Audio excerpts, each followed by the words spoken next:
Sunday గానే దండాలు పెట్టి నీ కాళ్ళ దగ్గర పడి ఉండడానికి నేనేం వీధి రౌడీని కాదు. ఇంకోసారి ఈ ఏరియాకి నీ మనుషుల్ని దాదాగిరికి పంపిస్తే నీ బాడీని ఆటోలతో తొక్కిస్తాం. ఈ క్షణం నుంచి మిగతా ఏరియాలో ఎంత అద్దిస్తున్నారో వీడు కూడా అంతే అద్దిస్తారు.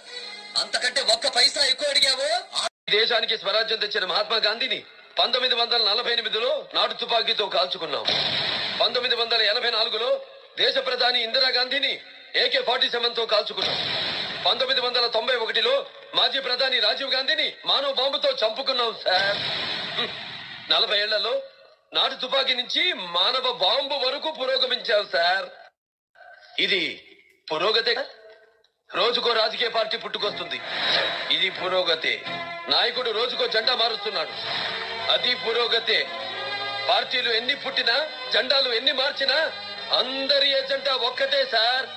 తోచుకోవడం, జనాన్ని తోచుకోవడం. సార్, ఒకటి వెనక 4 ఎంపీలు ఉంటే చాలు, పార్లమెంట్ వాడి అబ్బ సొత్తు. ఒకటి వెనక 10 మంది ఎమ్మెల్యేలు ఉంటే చాలు, రాష్ట్రం అంతా వాడి అమ్మ మొగుడి సొత్తు. అందుకే ప్రభుత్వాల మీద నమ్మకాలు పోయాయి సార్. ప్రభుత్వానికి సిఫార్సు చేస్తున్నాం. మహావీర చక్ర సార్. ఎస్, దక్కవలసింది మహావీర చక్ర కాదు సార్, పరమవీర చక్ర. పరమవీర చక్ర పరమపదించిన వారికి ఇస్తుంటారు. నేను పరమపదించిన వారికే ఇవ్వమంటున్నాను సార్. మీరు బతికే ఉన్నారుగా. కానీ మేజర్ జయసింహ చనిపోయాడుగా.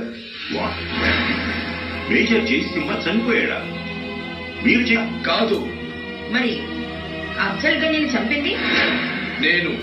అఫ్జల్ గనితో పాటు లిస్ట్ లో ఉన్న 18 మంది టాప్ టెర్రరిస్టులను చంపింది నేను. డిఫెన్స్ మాజీ సెక్రటరీని చంపింది నేనే. నువ్వెందుకు చంపావు? మేజర్ జయసింహ దేశద్రోహి కాదు అని నిరూపించడానికి. అసలు నువ్వెవరు? చక్రధర్ అంటే ఒక కళాకారుణ్ణి, సినిమా నటుడిని. ప్రాణం లెక్క పెంచుకున్న నా బిడ్డ సారు. గా బిడ్డ జోలికి ఎవరిని వస్తే ఇడుస్తానా?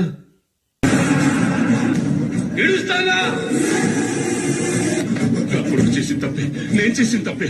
కావాలంటే మీ పాప దగ్గరికి వెళ్ళి నేను క్షమాపణ అడుగుతాను. నా వైపు చూడు, నా వైపు చూడు. నా కొడుకు నేను చేయొద్దు.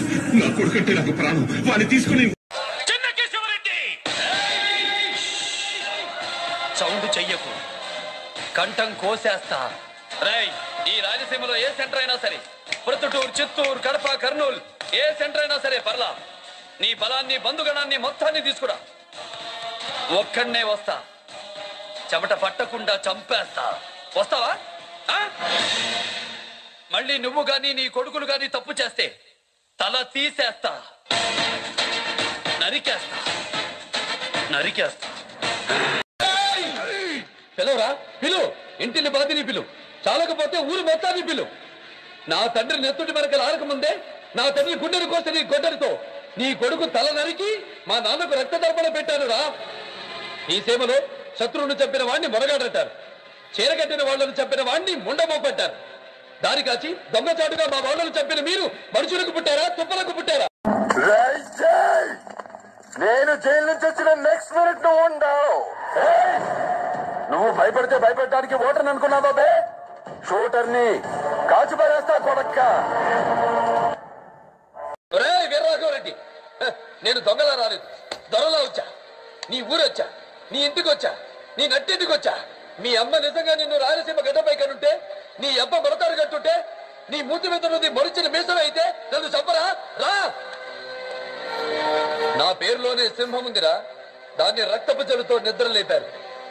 ఈ మీసంలో పగ తీర్చుకునే రోషం ఉంది, ఈ మీసంలో ఎదిరించిన వాడిని మట్టి గడిపించే రాజసం ఉంది.